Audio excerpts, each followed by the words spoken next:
नमस्कार before news पर विजेंद्र को दोस्तों, जैसे अभी सभी जानते हैं, प्रदेश भर के अंदर पंचायती चुनाव के जो दूसरे चरण के तहत होने वाले जो चुनाव उनमें लोक समिति की जो मतदान प्रक्रिया है वो पिछली जो है पूरी कर ली गई है और सरपंच और पंच पद के लिए जो चुनाव होने हैं वो 12 तारीख को होने हैं। ऐसे में चुनाव प्रचार की यदि हम बात करें तो चुनाव प्रचार आज 5 बजे जो है वो थम चुका है।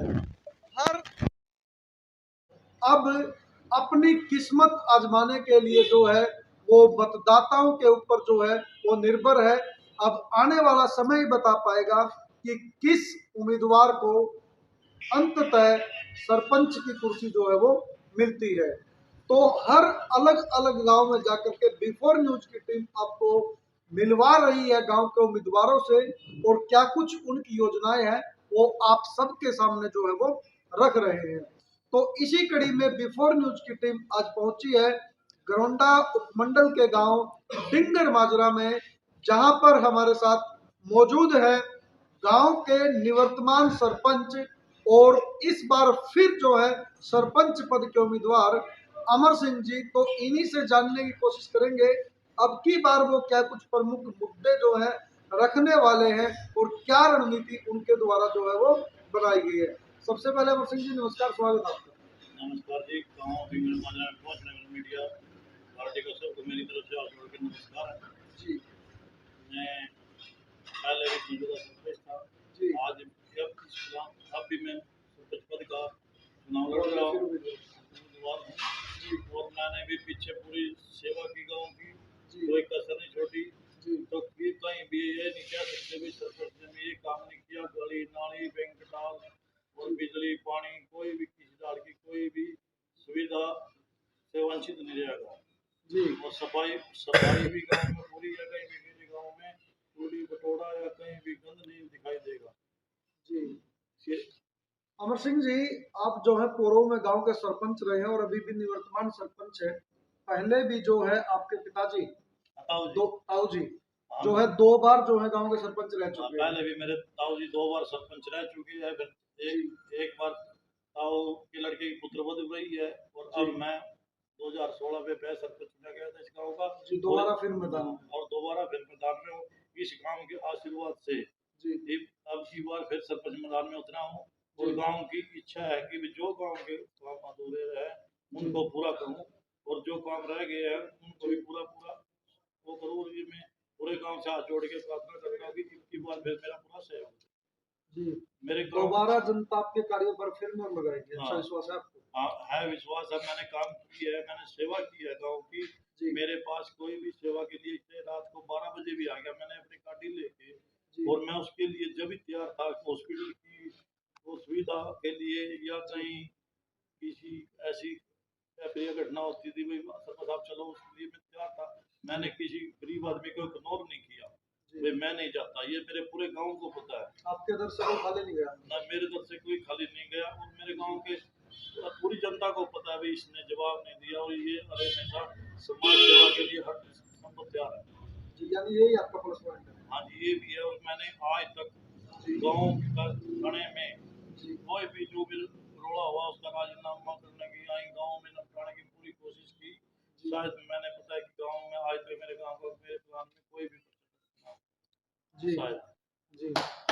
तो बहुत अच्छी बात जो है वो अमर सिंह के द्वारा जो है वो रखी गई है कि मेरे पिछले कार्यकाल के दौरान मेरे को तो याद नहीं, शायद कोई पर्चा गांव की तरफ से जो है वो थाने में दर्ज हुआ हो। तो इसके लिए निश्चित रूप से अमर सिंह जी आप बधाई के पात्र हैं कि आपने भाईचारे के आधार पर मामलों का गांव में ही जो है वो निपटारा किया। अपने पिछले कार्यकाल की 5 साल पद के वो रहे, तो ऐसे में 21 महीने का और जो है फालतू समय आपको मिला था। हालांकि चार्ज आपसे जो है वो ले लिया गया था, लेकिन बावजूद इसके जो है गांव में विकास कार्यों में जो निवर्तमान सरपंच रहे हैं उन्हीं की जो भूमिका रही है वो प्रमुख रही है। ऐसे में सबसे बड़ी उपलब्धि अपने कार्यकाल के पिछले क्या आप देखते हैं? अब जब से हमारे पास चार्ज गया था तब तो हमारे पास कोई पावर नहीं थी, लेकिन लोग कहते थे तने ये नहीं किया वो नहीं किया, लेकिन हम उनको समझाते भी थे भाई हमारे पास अब कोई पावर नहीं है, चार्ज नहीं है 23 फरवरी 2021 को ये ले लिया हाँ था। हाँ हाँ, फरवरी में ले लिया था हमारा, 23 फरवरी को ये जी 2021 में चार्ज ले लिया था। पूरा हमने लोगों को समझाने की कोशिश भी की, लेकिन लोग तो यही सोचते थे भाई अभी तो सरपंच ही हुई है, जी हमारा काम नहीं करता। एक हाल की थोड़ी बहुत समस्या आई भी है, जी लेकिन हम उनको समझाया भी अब प्रशासन करेगा काम, जी तो थोड़ी बहुत उसको भी लेकर लोगों को समझ में आ जाता। इस दौरान गांव में कोई विकास भी नहीं हो, जो विकास पेंडिंग थे वहीं वहीं के वहीं रुक गए 2 साल से। जी जैसे हमने कहीं बैंकेट हॉल बनाए, जी आश्रम बनाए, जी जैसे 7 आश्रम के लगभग इस गांव में बने हैं। जी। अमर सिंह जी, आप 21 महीने से तो आपका बस्ता जो है वो जमा है, जो मैं और 2 साल का यदि कोरोना पीरियड की हम बात करें तो ऐसे में जो है कोई काम नहीं हुआ है, क्योंकि सब कुछ सारी व्यवस्था जो है वो ठप पड़ी थी। तो ऐसे में समस्याएं जो हैं वो दोबारा फिर जन्म ले चुकी होंगी। तो अब आपके इस चुनाव में क्या कुछ प्रमुख मुद्दे जो है वो रहने वाले हैं? अब इस चुनाव में हम यही कहते हैं, जो उस टाइम चार्ज लेने से 1 साल पहले जब कोरोना महामारी आ गई थी, उसमें काम वहीं के वहीं रुक गए थे, जी बिल्कुल। कोई भी लेबर कोई इकट्ठी नहीं हुई थी। जी लेकिन उसके बाद फिर ट्रम पूरा हो गया, जी जो फिर हमारे काम जो अधूरे पड़े हैं, जी हम सोचते हैं कि उनको हम पूरा करें, उनको अंजाम तक पहुंचाना। हाँ अंजाम तक पहुँचाना है। और लोगों जी की ये मांग भी है, जी भाई आपके टाइम में आपने दे अधूरा छोड़ दिया, जी मगर भाई दोबारा सेवा का मौका दो, जी। और आपका काम पहले सबसे पहले ये पूरा होगा। यानी विकास का पहिया ये रुकेगा। हाँ, लेकिन हमने गली नाली की तो कोई कसर नहीं छोड़ी। जी इस गांव में ग्रांट लाने में भी कोई कसर नहीं। मेरे गांव की हाँ, इनकम भी 2-2.5 लाख रुपए है, नया कोई इनकम का साधन है। जी लेकिन ये भी किसी एमएलए से मांग की, किसी एमपी से मांग की, किसी डी साहब से मांग की, जिला परिषद के चेयरमैन से चेयरमैन। मांग की, जब यहाँ इतना विकास हुआ। लेकिन गांव की जनता जानती है, मेरे से पहले पूर्व भी कोई सरपंच रहे होंगे, उनके विकास कार्य देख लो और हमारे देख लो, जी और उनके टाइम के रोड़े थाने झगड़े के देख लो, मेरे टाइम के देख लो। जी तो ये सब जानते हैं पब्लिक भी कैसा आदमी है। लेकिन जब मैं चुनाव प्रचार के लिए जाता हूँ गाँव के अंदर, कोई भी मेरे को नहीं कहता भाई आपने किसी का बुरा किया। जी। अब की बार चुनाव निशान क्या मिला? अब की बार मैंने साइकिल का चुनाव निशान मिला। जी ये पिछली बार भी मेरा चुनाव निशान साइकिल ही था। जी।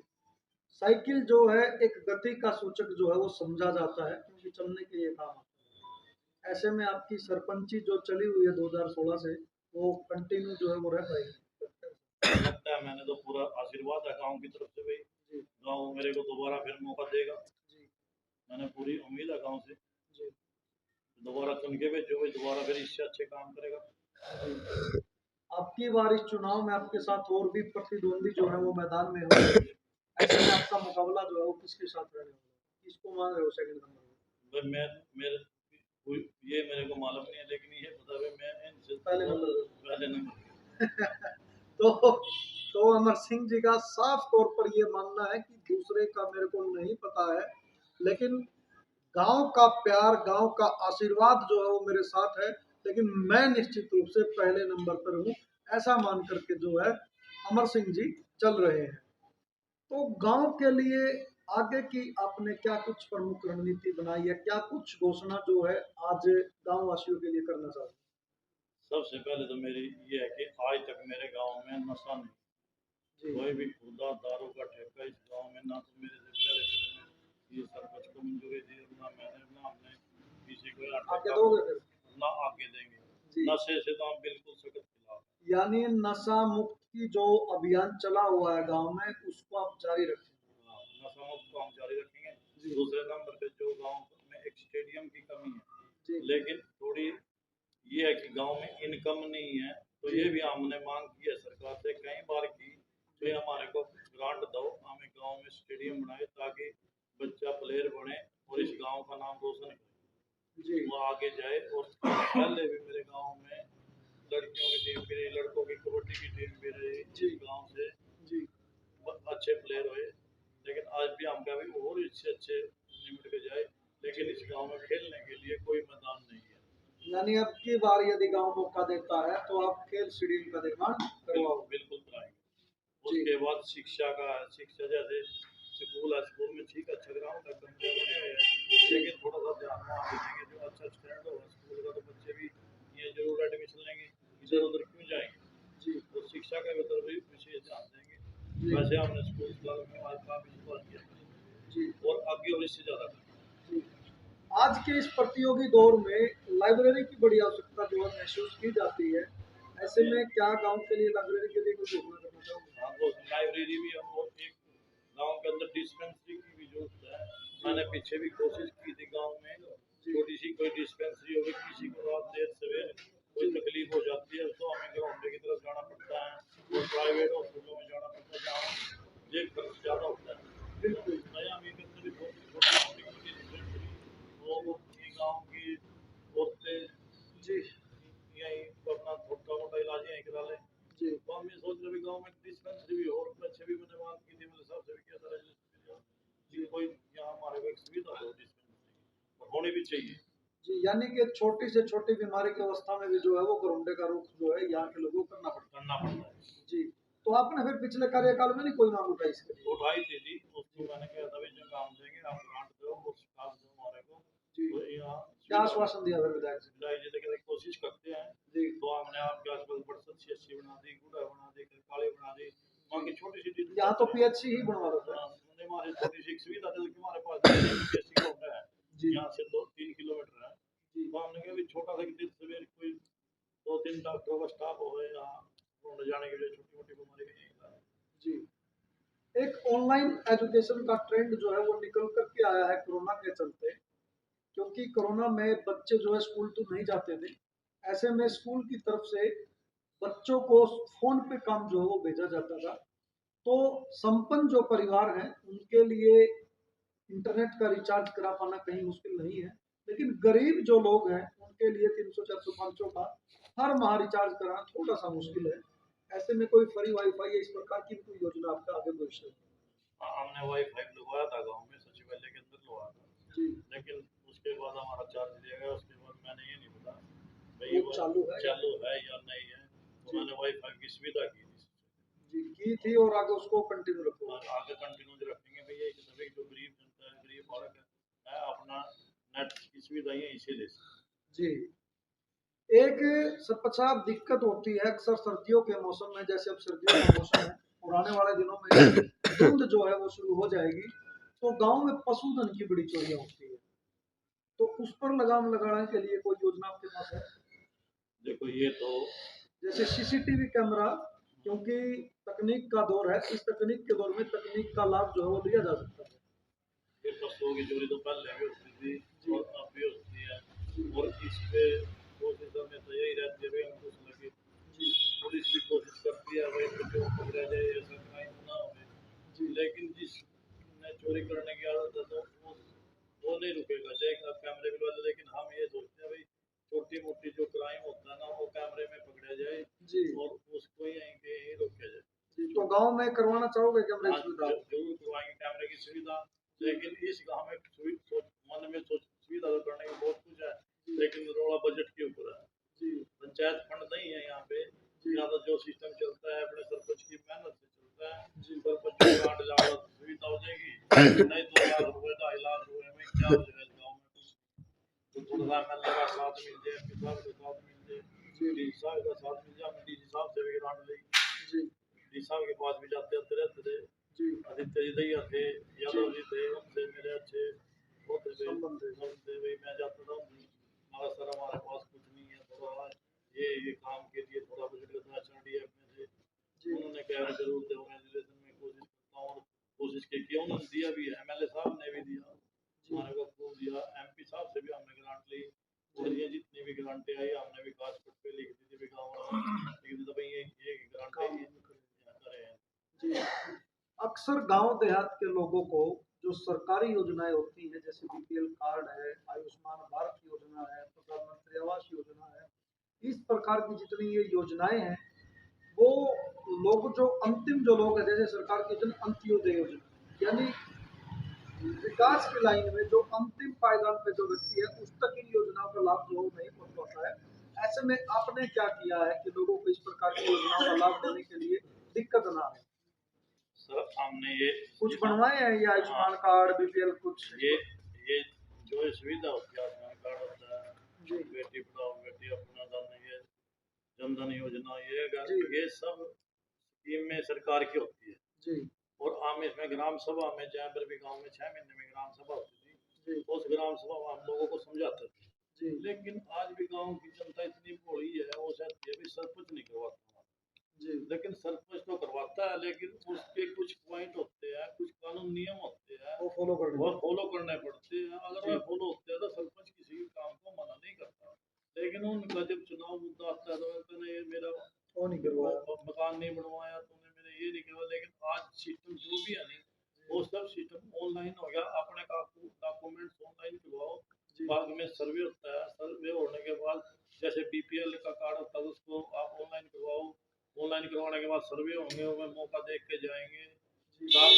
उसमें कुछ पॉइंट लिखे होते हैं, जी भाई लेंटर नहीं होना चाहिए, कोई व्हीकल नहीं होना चाहिए, जी उसके पास कलर टीवी वगैरह कुछ ऐसी पॉइंट होते हैं उसमें, जी जो वह पॉइंट फॉलो करने पड़ते हैं। जी उसमें सब कुछ क्या करेगा, जो सरकार ने एक चीज रख दी है जी सामने, भाई उसको होगा तो उसको हम क्यों रोकेंगे, उसका होगा तो सरकार की सुविधा उसको देनी चाहिए। जी जैसे मकान है, मकान कच्चा मकान होना चाहिए, उसकी कड़ी वगैरह टूटी होनी चाहिए, जी कुछ इस तरह का उसको ग्रांट देती है सरकार। जी तो ये थोड़ी है भाई जिसके पास लैंडर के मकान और वो कहता है सरपंच साहब मेरे को भी दो, ऐसे नहीं है। तो सरकार के कुछ कानून नियम होते हैं, जी उनको फॉलो करो, तो सरपंच किसी के नहीं रोकता, यानी सदा नियमों सरपंच के पे हाथ में रोकना है। यानी नियमों पे जो खरा हाँ, उतरता है उसी को इन योजनाओं का लाभ जो मिलता है कुछ जैसे बुढ़ापा पेंशन वगैरह है, विधवा पेंशन जी वगैरह है, उन पेंशनों को भी सरपंच ने पता नहीं लगता किसकी कटेगी कैसे कटेगी। जी लेकिन हम सब सिस्टम ऑनलाइन है, जी उसको जब हम आधार कार्ड से उसको जी में डालते हैं, नेट पे डालते हैं, जी तब पता लगता है भाई ये किस रीजन से कटी, किस कारण से कटी। उस कारण का आप पता, जैसे किसी को डेथ सर्टिफिकेट में कमी है, किसी की उम्र में कमी है, किसी के डॉक्यूमेंट्स में कमी है, जी तो वह कमी पूरी कर तो फिर दोबारा लागू हो जाएगी। ऐसी ऐसी बहुत सी प्रॉब्लम आती थी। लेकिन गाँव वालों की ये तो सरपंच की वजह से हुआ। सरपंच ने पता नहीं होता किसका किसका खाता है, कहाँ होता है। हाँ तो लेकिन ऑनलाइन होता है हाँ, सब कुछ ऑनलाइन होता है। जी ये तो अपनी मानसिकता होती है, कुछ लोग उसको गुमराह करते राजनीतिक हैं, राजनीतिकरण कर देते हैं राजनीतिकरण कर देते हैं, उसको गुमराह कर देते हैं। जी ऐसा कुछ नहीं है, सरपंच किसी का कभी भी बुरा नहीं करता। कोई भी सरपंच हो, जो मेरे से पहला है, जो उससे पहले हुआ कोई, जी ये तो सिर्फ गुमराह करते हैं, एक अपना वोट का लाभ लेने के लिए उनको प्रतिद्वंदी प्रतिद्वंदी उनको ये बता देते हैं, भाई तेरा ये नहीं किया। तो साथियों यहाँ पर मैं भी आपको बताना चाहूंगा कि हरियाणा सरकार की या केंद्र सरकार की जो भी योजनाएं हैं अब अटल सेवा केंद्र के माध्यम से जो है वो सारी सर्विसेज जो है वो ऑनलाइन कर दी गई है। ऐसे में सरपंच की कोई भूमिका खास इसमें नजर नहीं आती है। सिर्फ तस्दीक की जहां तक बात आती है तो तस्दीक के मामले में सरपंच का योगदान रहता है। इससे ज्यादा अगर ये किसी को भरम है इस चीज का कि सरपंच कटवा दिया या सरपंच ने उसमें सहयोग नहीं किया तो इसमें कोई भूमिका जो है सरपंच के द्वारा नहीं रहती है। और सरपंच आप कितने मकान बनवाए अपने अपने टाइम में? मेरे टाइम में कोई भी मकान नया ब्लॉक में नहीं आया, जी पूरे ब्लॉक में नहीं आया पूरे ब्लॉक में नहीं आया, मेरे गांव में भी नहीं एक भी आया। जी लेकिन कुछ रिपेयर के लिए आए, जी जो हमने गांव में 5-7 मकान रिपेयर के लिए जी करवाए हैं, जी तो उसमें दवाई भी था। और मेरे गांव में कोई नहीं। जी आपने ग्राम सभा का जिक्र कराया था। हाँ जी, हाँ जी। ग्राम सभा की कितनी बैठकें बुलाई आपने? हम ग्राम सभा की हर छमाही तो बुलाते बाते हैं। जी कोई इमरजेंसी भी कोई होती थी बीच में, ग्राम सभा जैसे पब्लिक इस पे पानी भी हुई थी, जल जल थल पे, वो बीच में भी जी बुला लेते थे। एक कोई जैसे एक साथ सत्ता अभियान के ऊपर भी हुई थी ग्राम सभा बीच में, जी वो भी उस पर भी बुलाए थे। जी मैं भी करीब बीच में करते रहते थे ग्राम सभा। तो वैसे छमाही उसमें में तो उसमें ऐसा तो नहीं हो कि आपने अपने अपने नजदीक के लोग बुला के वो औपचारिकता पूरी कर दिया पूरे गांव के लोग आए थे? मैंने कभी भी ग्राम सभा अपने घर में नहीं की। जी जब भी करता था सचिवालय में करता था, जी और उसकी फोटो ऐप पे डालता था, जी और पूरे अनाउंसमेंट करवाते थे पहले उसका? गांव में अनाउंसमेंट करते थे आज ग्राम सभा की मीटिंग। कब होती थी ग्राम सभा की मीटिंग? ये तो इसका 6 महीने में होती थी। 13 अप्रैल और 2 अक्टूबर? हाँ, 13 अप्रैल हो या 2 अक्टूबर, ये जी हुआ शायद। जी लेकिन हर 6 महीने में होती थी ग्राम सभा की। कभी भी मैंने अपने घर में नहीं की, पूरे वहीं पे पूरा फोटो लेके और उसका ऐप डालते थे। उसमें सरपंच, और स्कूल सारे के मास्टर जी मास्टर होते थे, सारी आंगनबाड़ी वाली होती थी, सेक्रेटरी सेक्रेटरी होता था, जी हस्बैंड जी डॉक्टर होता था, जी और आंगनबाड़ी की वो अपनी होती थी, आशा वर्कर, एक हमारी एबीपीओ होती थी, सभी होते थे। यहाँ पर मैं देख रहा हूँ कि सारे जो है लगभग वोटर हैं। तो वोटर जो है ग्राम सभा का सदस्य होता है। ऐसे में आप लोगों ने ग्राम सभा की बैठक में भाग लिया है भाई? कभी लिया है? पक्का है? वैसे झूठ बोल रहे हो? नहीं पक्का लिया? गए हो सारे? पीछे युवा साथी भी है भाई, गए हो? हाथ उठा कर गए हो? हाँ, तो ये जो यहाँ पर लोग मौजूद हैं वो समर्थन कर रहे हैं इस बात का कि गांव डिंगर माजरा के अंदर जब भी ग्राम सभा की बैठक बुलाई गई है तो वो उसमें मौजूद रहे हैं, बुलाए गए हैं। ग्राम सभा जो है, मैं आपको बताना चाहूंगा, ग्राम सभा का निर्माण जो है या गठन जो है वो गांव के हर मतदाता के मिलने से होता है, जिसमें गांव में आने वाली समस्याओं पर विचार किया जाता है और गांव के विकास के लिए एक रणनीति जो है वो तैयार की जाती है। यानी कि एक विधायिका का छोटा रूप जो है आप इसको कह सकते हैं। सरपंच साहब, यदि गांव अब की बार फिर आपको मौका देता है तो ऐसे में सबसे पहली प्राथमिकता आपकी क्या रहेगी? सबसे पहले प्राथमिकता मेरी सबसे पहले यही है, एक तो खेल स्टेडियम और एक डिस्पेंसरी, स्वास्थ्य केंद्र जरूरी है जी, आपने ये वादे तो कर दिए, जो ना बने तो या फिर क्या करेगा? राम राम तक के आश्वासन लेना चाहिए। नहीं, 5 साल में तो पूरे कर ही देंगे। किसी किसान करके ग्रांट पर जाएंगे, किसी दौलत पूरा इस काम तो पूरे होंगे। जी, सही सही बात जो है सरपंच साहब ने साफ तौर पर बताई है कि भाई फंड की कमी के चलते जो है एकदम, या कोई टाइम बाउंड तो मैं नहीं करता हूँ, एक निश्चित समय अवधि तो मैं नहीं बताता हूँ, लेकिन 5 साल में मैं इन कामों को जो है पूरा कर दूंगा। तो साथियों, आज हम मौजूद थे गांव डिंगर माजरा में, जहां पर हमारे साथ मौजूद थे गांव से निवर्तमान सरपंच और सरपंच पद के उम्मीदवार अमर सिंह जी। तो लास्ट में गाँव वालों से क्या अपील करना चाहते हैं? लास्ट में यही अपील करना चाहता हूँ, मेरे गांव में एक भी बार मेरा सेवा का मौका था, जो अधूरे काम है मैं आपके पूरे करूँगा और आपकी पूरी सेवा करूँगा, दिन रात एक आपकी सेवा में कोई कसर नहीं। तो साथियों, आगे की अपडेट्स के लिए बने रहे बिफोर न्यूज के साथ। मुझे भी